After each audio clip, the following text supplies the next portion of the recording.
Happy Thursday, everybody. Mental health check-in. I'm not doing that good. I'm not doing that good. Um, I'm gonna, pull through and push through. Sorry, I got a new phone, guys. I got a new phone, and it's big. It's very big. So it's not an S23 Ultra, but it's an S22 Ultra because my husband. Is this thing on? Is this bitch recording? Yes. So my husband did the research between the two phones, and he said they're pretty much the same phone. The S23 is a little bit better battery, but I'm not. I'm always around a place to plug in my phone. I don't travel on public transportation or whatever. I'm always around an outlet, so that little bit of extra battery, I'm not even gonna see it. The process is a little bit fast, like the reaction is fast, but it's not something I, as a layman, will notice. So it was like a $400, no, yeah, about a $400 to $500 difference. I got the 256 gig one, so I don't have to worry about space because this phone does not take a memory card, which I didn't know because my old phone had an S20, took a memory card. So I upped the space on the phone. It was only $100 more. So I, you know, don't have to feel the burden of not having an external memory card. So I like the phone. I picked the Ultra because I used to have an LG Stylo and I like having a stylus. So the LG Stylo was just a stylus. It was just a piece of plastic, but I liked having it because I have very big fingers and swiping and it was just too much for my fingers.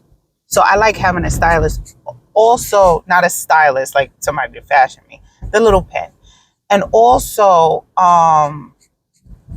I have hand fatigue.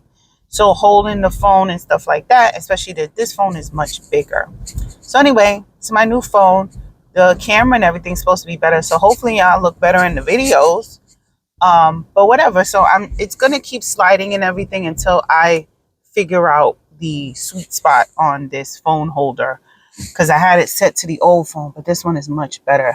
Yeah, it definitely has to lean on something. So anyway, that's it. Had a pretty rough night, little back and forth with my husband. Um, I'm requiring things from him, and it's nothing astronomical. Like I'm not asking for physical things, just things for him to do to be a more fulfilling husband for me. And these are the same things I've been asking for while we were dating, before we were married, and he always tells me that he could do it. And I've been telling him, yeah, you do it for a time, but then when you get comfortable, you don't do it anymore. And I think that is because it's not innate for you. It's a job for you. It's work for you. And so another discussion or whatever about it. So that was a little headache. And then I go to my go-to, like, oh, you know, if I stop doing for you, you're gonna feel it. And I said I wasn't gonna do for him anymore. And what did I do in the morning, ladies and gentlemen? Got up and did the same routine I did every morning because, excuse me, that's just me. When I care about you and I love you, I want to do for you. My love language is acts of service. That is what it is. It's acts of service. I do. I'm a doer. You know, you have a birthday, I will send you something. Your kids have a birthday, I will send you something. I'll do for you. You know, I'm a doer. That is my love language. Acts of service. So anywho, let's talk about this whole Meghan Markle situation. And of course, I'm not in depth in the news. I am a blurb consumer. I consume blurbs. But anyway, apparently they claim her and Harry was leaving some award function in New York City and they were chased by paparazzi for 2 hours in almost, and they say they ran into, excuse me, not they physically ran into anybody, but people were in danger. There was risks of accidents, and this was reminiscent of Diana in Paris when the paparazzi was chasing her and she crashed and died. So little blurbs of the article, and said that they were being chased, even though they had police escorts. They were being chased for 2 hours, and the car went up to like 80 miles an hour trying to get away. And most of this happened on the FDR. And I'm saying 80. 80 is nothing. 80 on the FDR is Monday at 8:45. If it ain't the traffic, that ain't no kind of chase. 80? No. If I'm not paying attention and the highway is open, I can easily get to 80 and not even feel it. Especially in this car. You could do 80 like that ain't no damn chase. So, and in 2 hours, you have police and I'm assuming armed security. No, I'm gonna give you a little 30 minutes, chase me, then I'm pulling over and I'm telling my people step out with the blow. Step out like Cleo and set it off. No, we're not finna do this. That's it. This stops right here. Let's go. Let's do this. You just paparazzi with a camera. Pull out the blammer. Like, I know your guards have pew pew on them, right?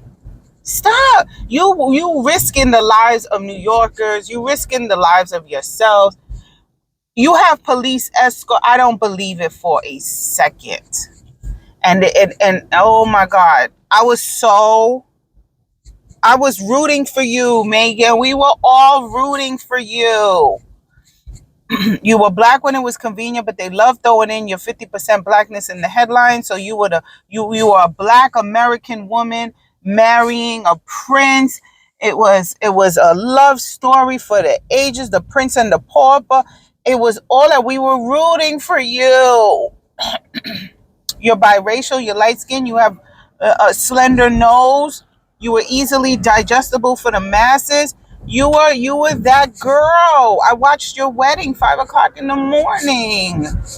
And I just think you're lying, and it's sad. Yes, is there racism in the thing? There's racism everywhere. There's racism in my own in-laws family, dealing with my in-laws. There's colorism and racism even with my in-laws. There's colorism and racism in my own family. Don't think it's lost on me that, some of us in my family are doing a very good job of breeding the black out purposefully. I could see that. Come on.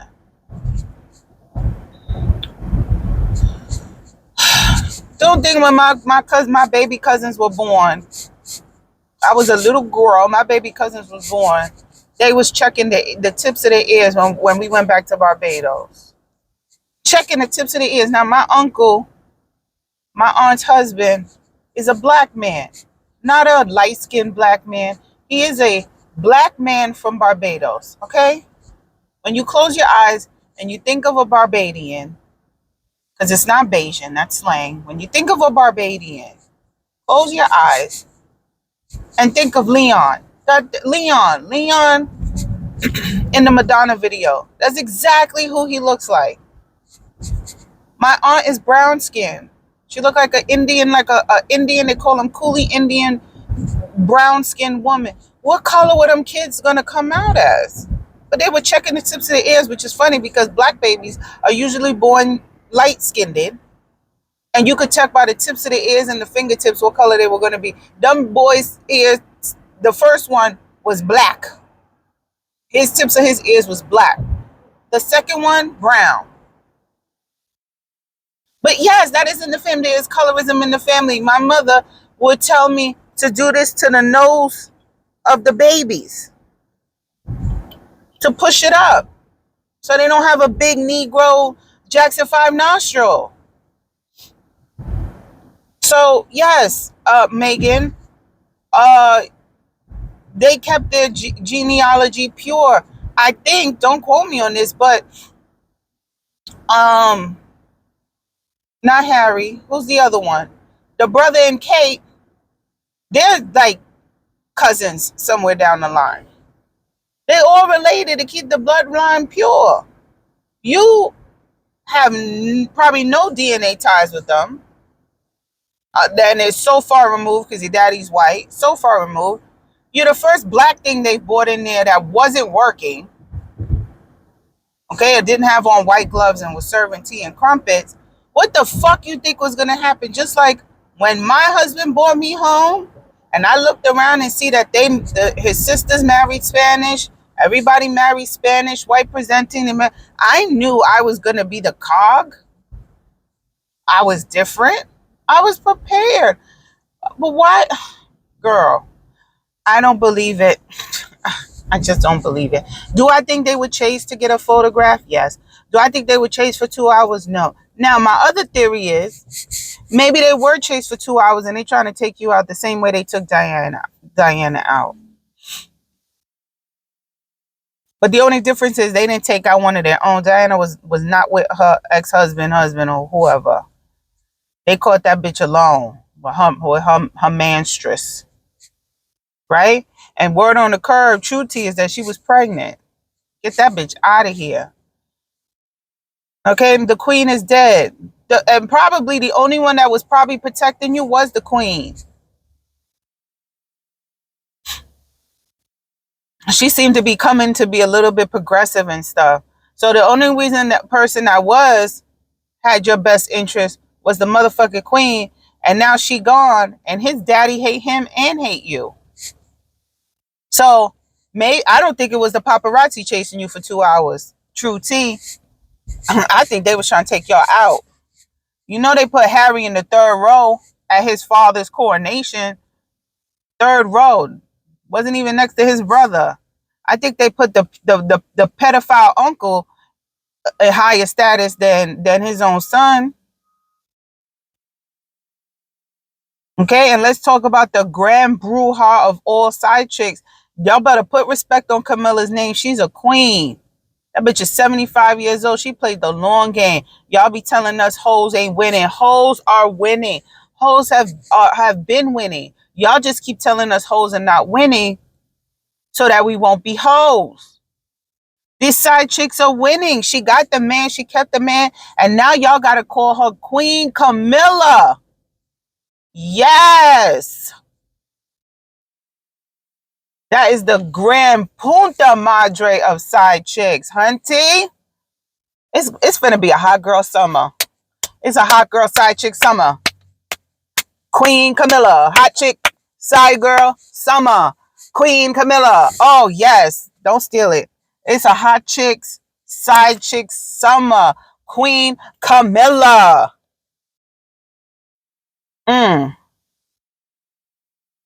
I would have made a good side chick, too. Keep me fed and funded, baby. Fed and funded. And like I saw on another post, I'm just trolling for dicks and dinners, baby. When I was out there single, that is exactly what I was doing. Dick and dinners. No, I didn't want to be with you. Dick and dinners. And I had my own money. Dick and dinners. Dick and dinners. Yes. Keep me fed and funded. I'd have been the best side chick, baby. The best. I don't give a fuck about these niggas. I didn't give a fuck about these niggas for a long time. I was a master ego stroker. Yup, you tell me you love me, I tell you right back. I love you too, baby. I love you too. You love me, I love you too, baby. You love me? You love me? You love me? You love me? I would get that good morning big head text. Woo! Don't give me a good morning big head text. That means I got you. I got my succubus claws into you.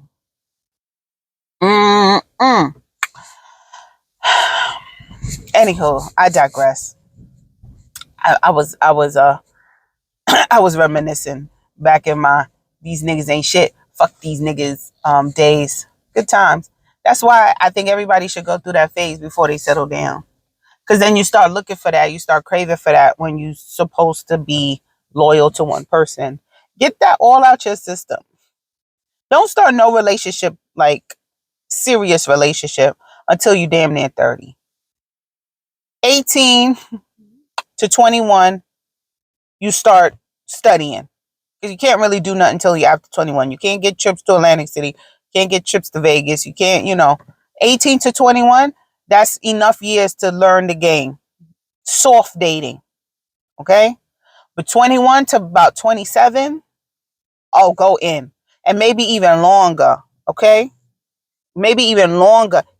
I think honestly, if it wasn't for the timetable with children, I would say all 21-year-olds go get egg retrievals and go get it frozen, because you need a good solid 10 years of getting your shit together. Yeah, and I'm not talking about money or finances, like your brain, your mind, finding who you are, how you like your eggs, what you like, what you don't like. You need a good 10 years.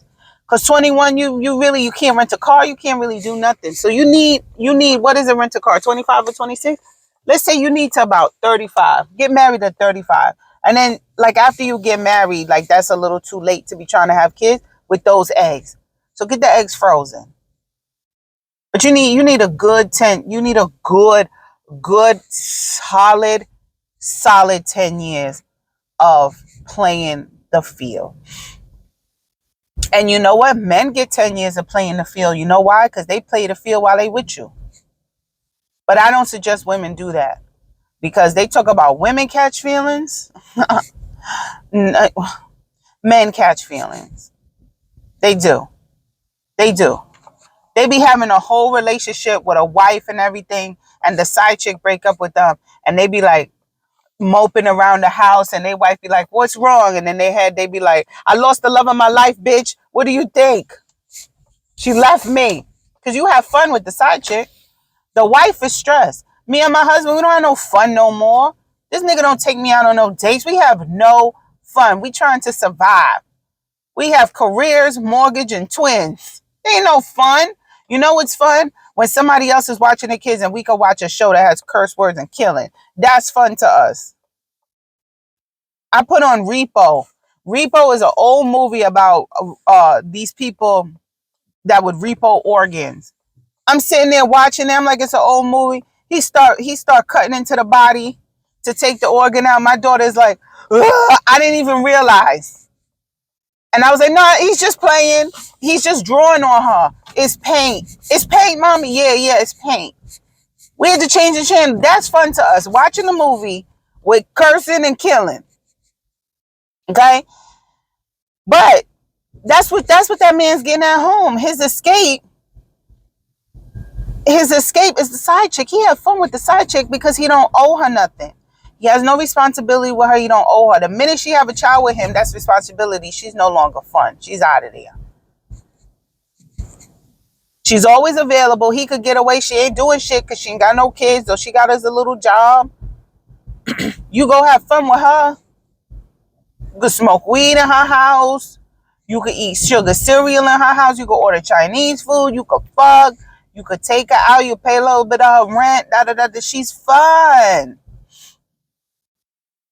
You ain't pump her with no baby, so her body still look good. The cooch isn't destroyed. She don't got the stretch marks on her belly. She's fun. And when that bitch leave you, you back to boring old wife. So, where was I going with this?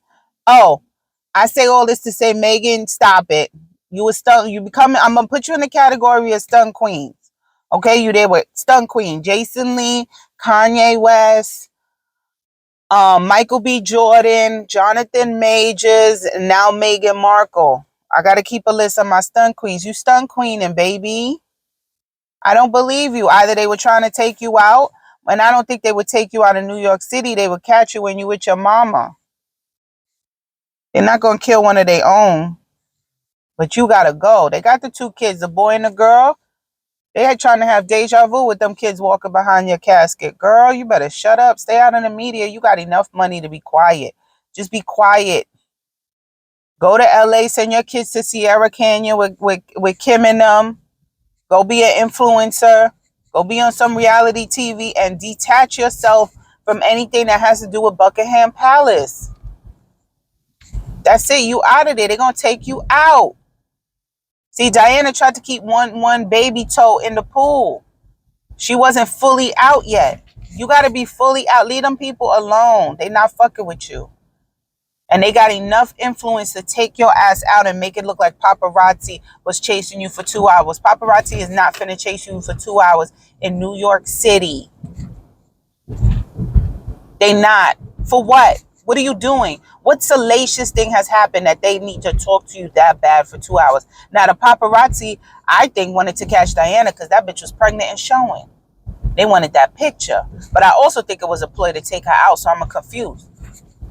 But what is salacious about you, Meghan, that the paparazzi would need to chase you for 2 hours in New York City? The president has come here. The ex-president has come here. Trump left his house to go to court, and then nobody chased him for 2 hours. You're nobody.